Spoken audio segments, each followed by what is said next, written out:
said irreplaceable, and it's true. He's irreplaceable. You know, I remember discussions that we would have. I'd often ask you, if you come on my radio show or on 600 stations, and you would always ask me about, well, why are radio numbers so massive? You know, Rush had 21 million plus listeners, and you would always ask me about Rush, and I'd explain it to you, and you never, for a while, I don't think you comprehend, and I knew you knew radio because you used to go on Howard Stern. You would come on my radio show years and years ago, and but you were surprised that there wasn't this competitive thing going on. I kept telling you, there's no competition. There's nobody in his league. Well, that's right. You did say that, and radio's big stuff, and he made it that way. He was the king, and by the way, congratulations, because I looked at some numbers. You do real well on radio, but you would be the first one to say, and you know, he was there first, and he was a brilliant guy, just a totally brilliant guy, and he could do things that a lot of people couldn't do. He could just talk for 3 hours, no phone calls, no anything, just talk. And everybody found it spellbinding. So it was an honor to know him. I got to know him right after coming down the escalator with Melania. He was there right from the beginning. Like you know, you were so great, and Rush was so great, and it was something very special to know him. Very terrific man. You know, there's a side of you that I know a lot of Americans don't know. And I know many people that this story holds true for. And I know in the case of Rush. And when Rush had his diagnosis a little over a year ago, I knew you were calling him regularly, minimum of once a month, often much more than that. And you would always be checking in with, how are you feeling? How are the treatments? How's everything going? And I know you talk to him a lot. What were those conversations like? Well, it was interesting because I didn't know Rush at all. As you know, I didn't know him at all until I had gotten word that from somebody that Rush was with us all the way. He was, you know, we have this guy who was so big on radio. I knew a lot about Rush, but I didn't know him. And he was with me all the way, and it was sort of incredible. I got to know him after that, and he was much different, actually. You know, he was a very,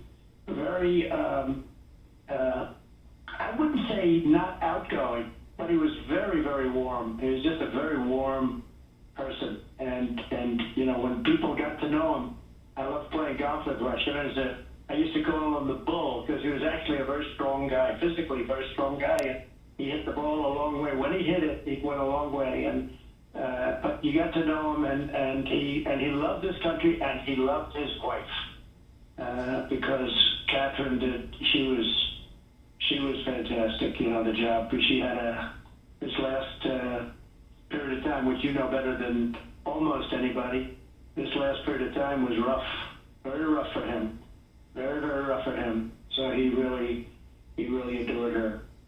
You know, it's interesting. On Rush's show today, I was listening before I began my radio program, and they played a segment of Rush, and in that segment he said, if you took tapes of him when he started in 1988 in syndication, again, nobody thought that anyone could syndicate during the daytime and be successful, and he proved all the naysayers wrong. And if you look at where he stood, conservative justices, liberty, freedom, less government intrusion, less regulation, less taxes, lower taxes, the energy independence, secure borders, choice in schools, the Second Amendment, free and fair trade, peace through strength. Sound familiar? Because that's your agenda. Yeah. That's what you did. He was right there. He understood it. He got it. And he's been that way for a long time. You know, he hasn't been somebody that's changed. He didn't go from being a liberal to being a conservative. I mean, he was there from the beginning, and he hasn't changed. His views haven't changed very much. And his audience, as you know better than probably anybody, the loyalty of his audience was just incredible. It was staggering. Nobody had seen anything like it. So he was just a very special guy, and he's going to be missed by you and by me, and 21 million people, and I guess a lot more than that even. He'll be missed by a lot of people. And millions, the most loyal audience, generations. Your own Kayleigh McEnany, I mentioned earlier, tweeted that, you know, she was a Rush baby. Her dad would be listening in the car, and it shaped her viewpoint to conservatism. And he did that for so many of us and so many around the country. I want to thank you. I appreciate you being on the program. I know I read your statement the other day, and I know you said in the months ahead you have a lot you want to tell us, and we won't do it tonight, obviously. But when that time comes, we're looking forward to hearing what your future plans are, and what you are planning to do. I have a funny feeling we're going to hear a lot more from Donald Trump. Are my instincts correct? Well, there's a lot to talk about, and our country is a great place, and we're going to make it even greater, as the expression goes. But we have a lot to talk about. But today's all about Rush, don't you think? And he, I don't know, what he left behind, and he'll never be forgotten. He's one of the people who will not be forgotten. Big impact, great guy. Mr. President, we always appreciate you being with us. Thank you for your time tonight. Thank you very much, John. And coming up, Dan Bongino will join us.